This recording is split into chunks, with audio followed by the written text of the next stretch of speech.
자, 이제 세 번째 시간 이어서 갈게요. 이번 시간에는 좀 더 어렵긴 합니다. 근데 이게 진짜 개념을 깊게 이해하려고 생각하면 많이 어려운데 그냥 가볍게만 이해를 하시면 돼요.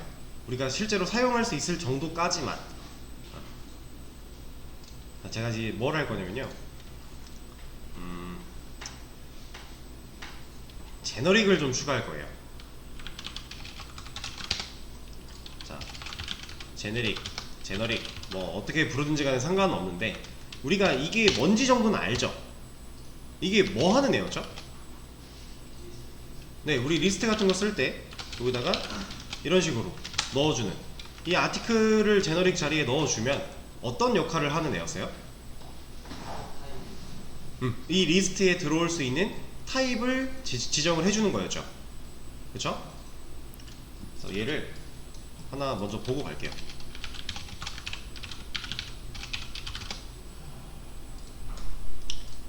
이런 거 하나 여기에 날려나? 얘도 뭐 상관없구나. 자, 이런 거 하나 보겠습니다. 자, 제너릭은 이런 타입들을 많이 쓴다라고 하는 게 있어요.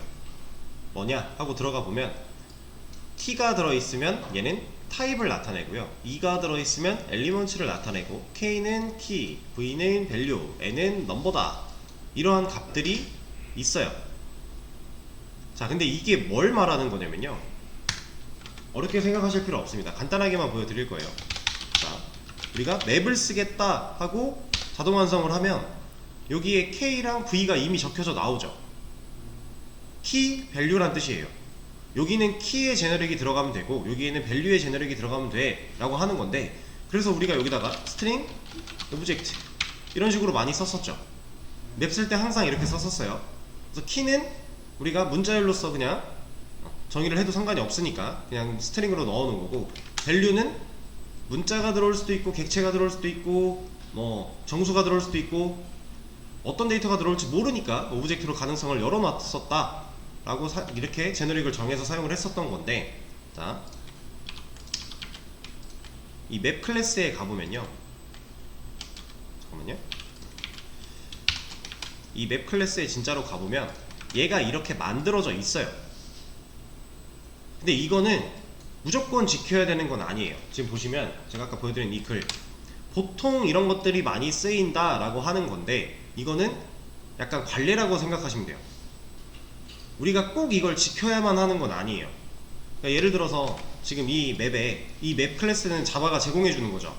근데 우리가 만약에 이걸 안 쓰고 우리가 직접 만든 맵 클래스를 쓸 거예요. 비슷하게 만들 건데 우리가 따로 만든다고 가정을 해볼게요. 그럼 얘를 이 KV 이렇게 안 쓰고요, 여기다가 얘는 수정이 안 되는구나. 얘를 키로 그냥 아예 텍스트를 키라고 넣어놔도 돼요. 여기에는 밸류 이렇게 넣어놔도 돼요. 이렇게 넣어놓고 만들면 애초에 우리가 맵 쓰겠다 해서 그 자동 완성을 썼을 때 지금 처음에 K, V 나왔어요. 이렇게 이 자리에 키, 밸류 나올 거예요. 그런 의미예요, 얘네. 그러니까 타입을 그냥 우리가 이 약간 변수 같은 느낌으로 생각하시면 돼요. 이 자리를 공간을 뚫어 놓을 테니 네가 필요한 타입 제너릭 있으면 넣어서 써라 라고 생각하시면 돼요. 자, 이런 개념입니다. 맵은 저렇고 이제 리스트도 한번 볼까요? 얘를 들어가서 보면 얘는 2가 들어있죠. 우리가 그래서 리스트 만들 때 이렇게 만들면 여기 2가 들어있어요. 얘는 아까 엘리먼트였죠. 그래서 우리가 아티클 같은 거 넣는 거예요.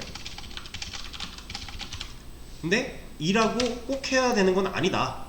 여기다가 그냥 뭐 오브젝트 같은 이름으로 넣어놔도 상관없다. OBJ 이런 거 그냥 어차피 변수의 공간이에요, 변수. 자, 이걸 제가 왜 말씀을 드리고 있냐, 자, 우리가 이걸 쓸 겁니다. 우리도 공간 하나를 뚫어 놓을 거예요, 이렇게. 근데 이 뚫어 놓을 때 이 안에다가 이제 뭐 2도 있고 뭐 키, 밸류 이런 것들 많았죠. 근데 이거 그냥 변수라 그랬잖아요. 저는 이렇게 이름을 지을 거예요. 그냥 간단하게 데이터가 들어올 거야 라고 전 넣어 놓을 겁니다. 데이터 타입. 이거를 이렇게 써도 되고 이렇게 써도 되고 아무런 상관이 없어요. 이거 그냥 진짜 변수명 짓듯이 내가 쓰고 싶은 이름 써도 돼요. 어쨌든 저는 DT라고 하는 애를 사용을 할 겁니다. 데이터 타입이다 라고 지금 의미를 갖고 있는 거예요. 자, 얘를 만들어 줄 거고요. 이 오브젝트 대신에 DT라고 하는 타입을 쓸 거예요. 자, 원래 우리가 그동안 해왔던 걸 생각을 해보면 변수 앞에 오는 이 타입은 클래스로 존재해야만 했죠. 지금 이 DT라고 하는 타입은 클래스가 있을까요? 이건 없어요. 제가 만든 거예요. 제가 이 제너릭이라고 하는 곳에 박혀서 들어올 타입을 제가 임의로 변수 이름을 지어 놓은 거예요. 그리고 그 타입을 여기서 쓰겠다라고 했는데 뭐라고 안 하죠. 사용이 가능하다라는 겁니다. 자, 그럼 어떤 식으로 동작이 되는 건지 말씀을 드려볼게요. 우리가 아티클 컨트롤러에서 이 리절트 데이터, 지금 얘가 노란색이 생겨버렸죠. 제너릭 타입이 생겼는데 우리는 그런 걸 넣은 적이 없어요. 그래서 노란색이 생긴 거예요. 이거는 유사한 걸로 보면 이런 거죠. 여기 제너릭 지워놓고 뭐 리스트 new array 리스트 이렇게 만들면 이거 우리 제너릭 따로 지정 안 한 거잖아요. 이거 자바 배우실 때 아마 어레이 리스트 처음 배울 때 어레이 리스트로 점점 실제 사용법으로 가까워지는 단계를 밟아가며 하나씩 배우셨을 텐데, 이렇게 만들어 놓으면요, 이 어레이 리스트 안에는 뭐가 돼요? 이런 게 돼요. 이거는 이제 메서드 안에서만 작동할 수 있는 거기 때문에 그냥 일로 들어온 거예요. list.add. 여기도 안 되네. 아, 이거 스태틱이니까. 그럼 테스트를 위해서 하나만.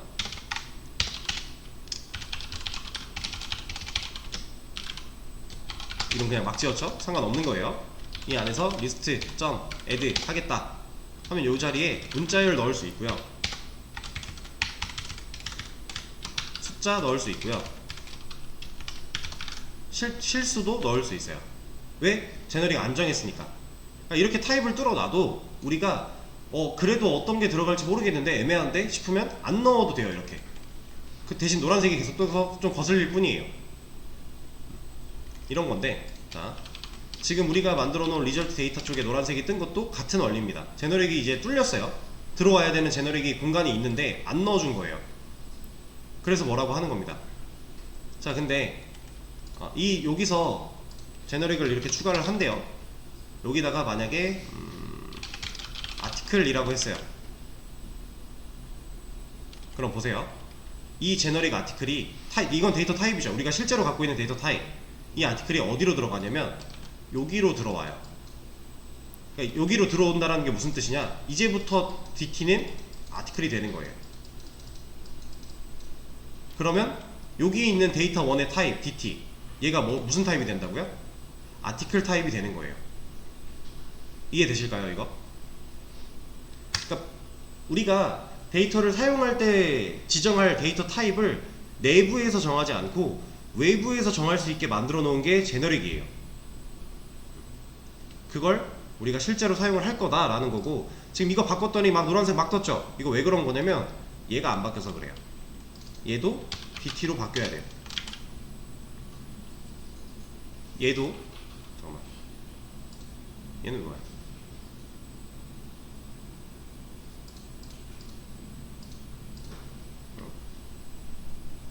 너 왜 뭐라 그러니? 오케이. 자, 얘 DT로 바꿔야 돼요. 그리고 지금 뭐라고 해요? 이거 왜 뭐라고 하는 거냐면, 지금 리턴 타입, 이 클래스가 이 타입이잖아요. 그리고 DT를 사용을 해요. 사용을 하려고 해요. 근데 얘는 제너릭이 없는 리절트 데이터 그 자체죠. 그래서 얘는 이렇게 써야 돼요. 이거는 왜 이렇게 써요? 라고 생각하시면 안 돼요. 그냥 규칙입니다. 문법이에요. 이렇게 써야 됩니다. 여기도 마찬가지.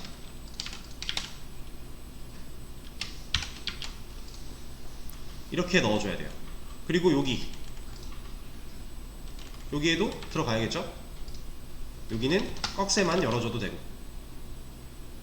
지금 이 한 줄은 이거랑 똑같다고 보시면 돼요. 리스트인데 여기 아티클을 넣은 거고요. 우리가 어레이 리스트 연결할 때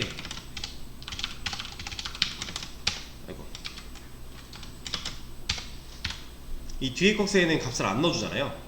이 DT가 여기에 들어와도 돼요. 이렇게 들어와도 전혀 상관이 없어요. 근데 이거 안 써도 어차피 앞에서 정했기 때문에 얘는 DT밖에 못 들어간다 알고 있는 거죠. 그래서 우리가 리스트 쓸 때도 이런 식으로 썼잖아요. 지금 이거랑 똑같은 거예요. 앞에 꺽쇠 열어서 이 제너릭 열어줘야 되고, 그럼 뒤에는 꺽쇠가 있어야 되고, 자 이렇게 만들어줘야 됩니다. 그럼 이제 뭐라고 안 해요. 자 제가 여기를 아티클이 아니라 스트링으로 바꿔볼게요. 애초에 저장도 안 했는데 지금 뭐라고 하죠? 이거 왜 뭐라고 해요? 네, 타입이 안 맞아서 그래요. 근데 왜 타입이 안 맞냐면 지금 얘네들은 뭐라고 안 하죠. 얘네들은 왜 뭐라고 안 할까요? 얘네들은 인자 몇 개짜리한테 들어가요? 매개변수 몇 개짜리? 2개짜리한테 들어가죠. 2개짜리한테는 DT 데이터 타입을 사용해서 받는 매개변수가 없죠. 여기에도 실제로 사용하는 DT가 없죠. 얘 리턴 타입만 이거인 거잖아요.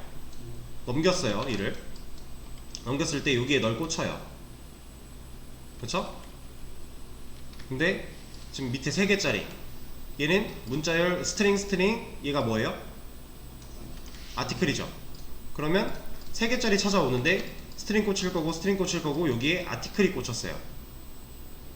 근데 이 DT 지금 뭐라고요? 스트링인 거죠. 그러면 타입이 안 맞는 거죠. 데이터 1, 스트링 데이터 1이라고 하는 변수한테 아티클 객체를 넣으려고 한 거예요. 말이 안 되는 상황인 거죠. 그러니까 뭐라고 하는 겁니다. 자 그러면 우리가 이제 이 제너릭을 생각을 할 때 좀 중요하게 생각해야 되는 게 뭐예요? 데이터 1 부분. 나머지는 괜찮아요. 데이터 1만 신경 쓰면 돼요.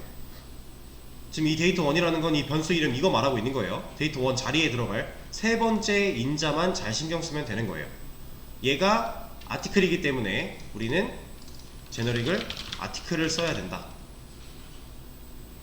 아는 겁니다. 그러면 이 아티클이 여기에 들어와서 지금 이 리절트 데이터의 from 메서드가 실행될 당시에 이 설계도 보고 객체 하나 만들어 내겠죠. 이때 요 DT 자리에 아티클이 들어온 거다 라고 보시면 되고요. 아티클이 들어왔기 때문에 얘는 누가 되는 거예요? 아티클이 되는 거예요. 그러면 결국 데이터 1의 타입은 뭐다? 아티클이다. 제너릭은 이런 겁니다. 이전까지는 우리가 그냥 가볍게 사용을 하고 말았었는데 이제 실제로 제너릭을 활용해서 이 설계까지 해본 거예요.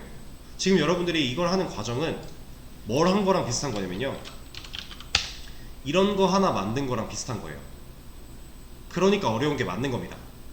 이거 자바에서 내장해준 이미 만들어져 있는 클래스죠. 지금 우리가 클래스명 이거 익스텐즈 상속받은 거는 무시하시고 여기까지 보면은 우리가 만든 거랑 이름 제너릭 꺽쇠, 그리고 우리는 이 대신에 DT라고 하는 변수 이름 쓴 거고 똑같죠? 자 그리고 보세요. 자 여기 보시면 앞에 이 그 메서드명 타입명 그리고 또 이 붙어있죠. 이거 그냥 규칙이에요. 문법 이렇게 써야 돼요. 그래서 이렇게 만들어 놓은 거고 얘도 이렇게 붙여준 겁니다. 이거는 도대체 왜 이런 거 생각하실 필요 없어요.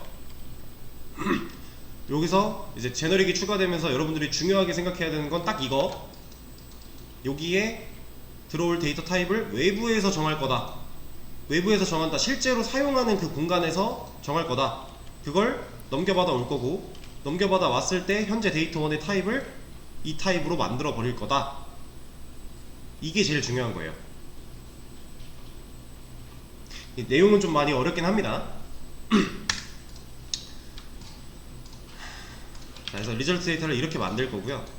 지금 보면은 얘 아티클 들어가서 이제 뭐라고 안 하잖아요. 자, 건드려야 될 게 있겠죠? 여기 말고 USR 멤버 컨트롤러 여기도 맞춰줘야겠죠. 이거를 올바르게 한번 맞춰보세요. 자 이제 같이 한번 보겠습니다. 저도 get 아티클부터 하나 설명을 드릴게요. get 아티클 얘부터 봅시다. 자, 이 메서드 같은 경우는 지금 리절트 데이터 들어왔어요. 제가 근데 이 리절트 데이터에 제너릭 넣어줄 때 뭐를 제일 중요하게 봐야 된다 그랬죠? 네, 세 번째 인자인 데이터 1. 지금 실패했을 경우, 존재하지 않는 경우에 대해서는 세 번째 데이터 1 자리가 값이 비어있죠. 얘는 인자 2개 넘겨주고 매개면서 2개짜리한테 빨려 들어가서 널 세팅해서 넘어갈 거잖아요. 그럼 얘도 그냥 하나의 타입이라고 보시면 되는데, 이 데이터가 널이 들어왔다, 그럼 어찌됐건 뭐 우리가 별로 신경 쓸 필요가 없는 거죠. 그래서 얘는 지금 신경을 안 써도 돼요. 얘한테는 우리가 신경을 써야 되는 건 실제로 데이터 1에 어떠한 값을 넣어주고 있는 이 상황, 얘를 신경 쓰면 됩니다. 이 아티클이라고 하는 변수는 타입이 뭐예요? 아티클이죠. 그러면 아티클이 들어가면 되는 거예요.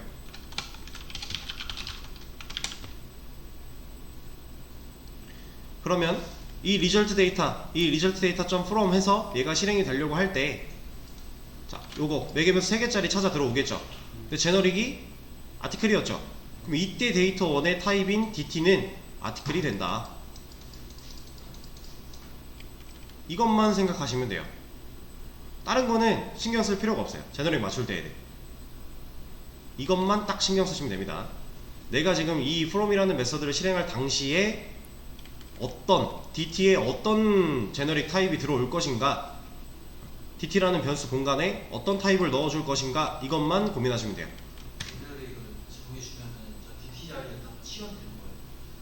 우리가 여기서 이 아티클을 쓰겠다라고 정하면요, 네, 이거가 실행되는 시점에는 치환이 다 되는 거죠. DT 대신에 아티클로. 그렇게 생각하셔도 돼요. 실제로 동작은 그런 식으로 할 겁니다. 컴퓨터는 어차피 연산을 생략할 수 없기 때문에 치환을 해놓고 작업을 할 거예요. 그래서 이런 게 가능해지는 거죠. 자, get 아티클은 끝났어요. 너무 쉽죠? 이제 do add 해볼게요. do join. 자, 얘는 자 리절트 데이터 여기에 제너릭 추가할 건데, 이 do join이라고 하는 메서드가 실행되고 나서 데이터 1 자리에 누가 들어있는지 보라 그랬죠? 리턴 해줄 때 여기 6가지는 데이터 1 다 비어있죠? 얘는 신경 안 써도 되잖아요. 밑으로 내려갑니다. 얘는 뭐 들어있어요?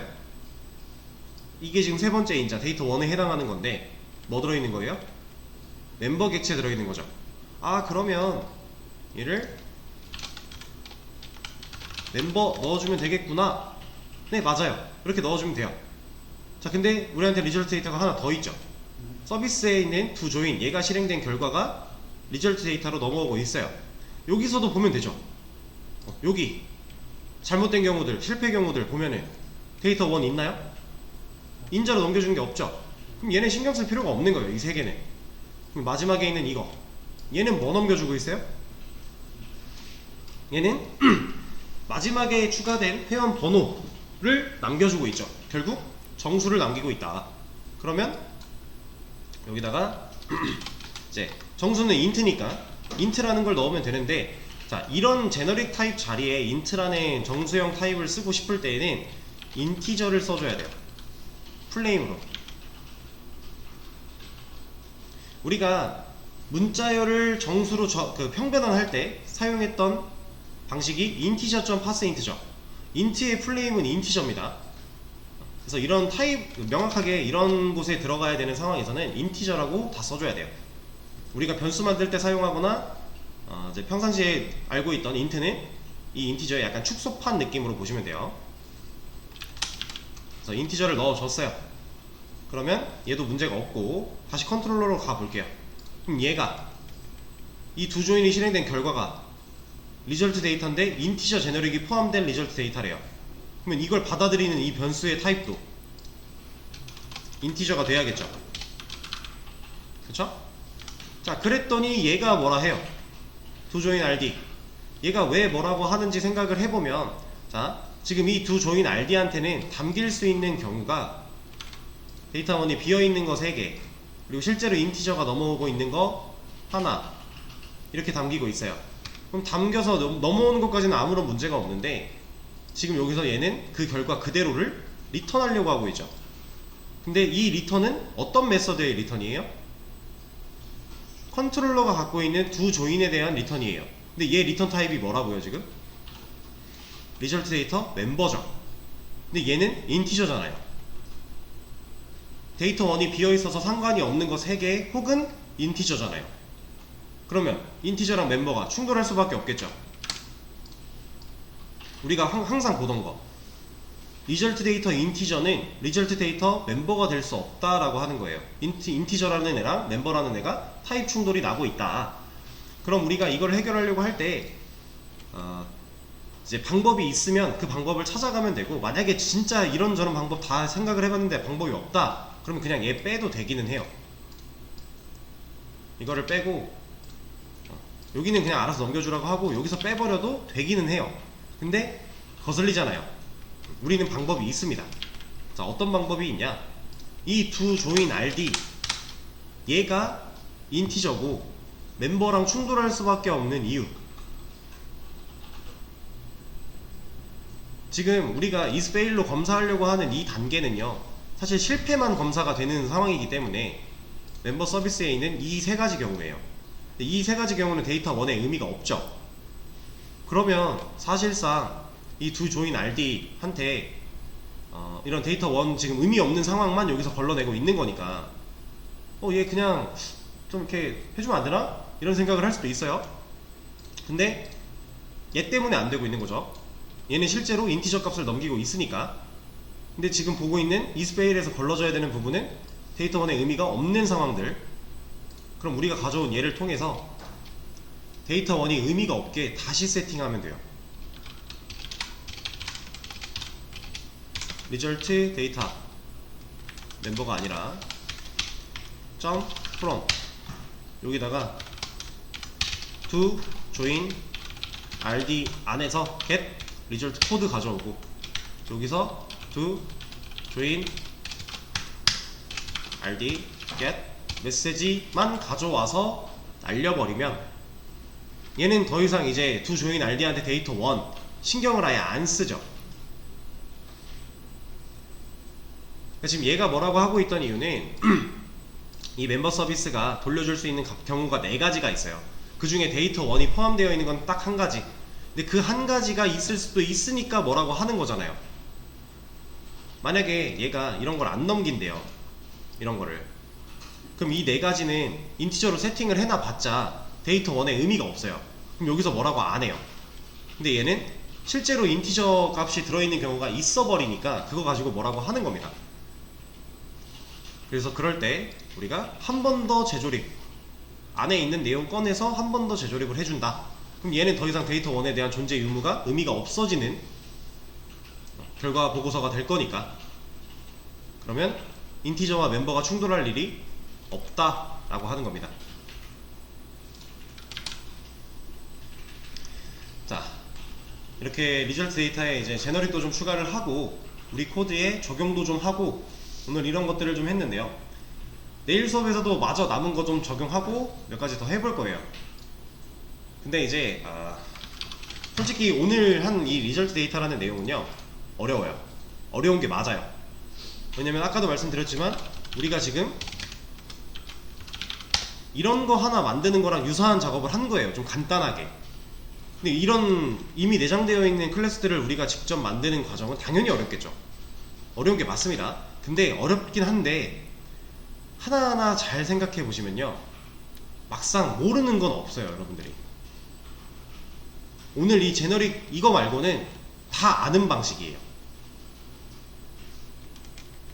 그러니까 여러분들이 충분히 천천히 복습하시면 이해가 가능한 친구들이니까 오늘 내용 지금 당장은 당연히 어려운 게 맞습니다. 이 어려운 거를 여러분들이 해결하기 위해 좀 복습을 하셔야 그 다음에 나오는 내용들도 쑥쑥 적용도 시켜가며 변화도 줘가며 진행할 수 있으니까요. 복습을 잘 하셔야 됩니다. 자, 그러면 오늘 수업은 여기까지 하도록 할게요. 고생하셨습니다.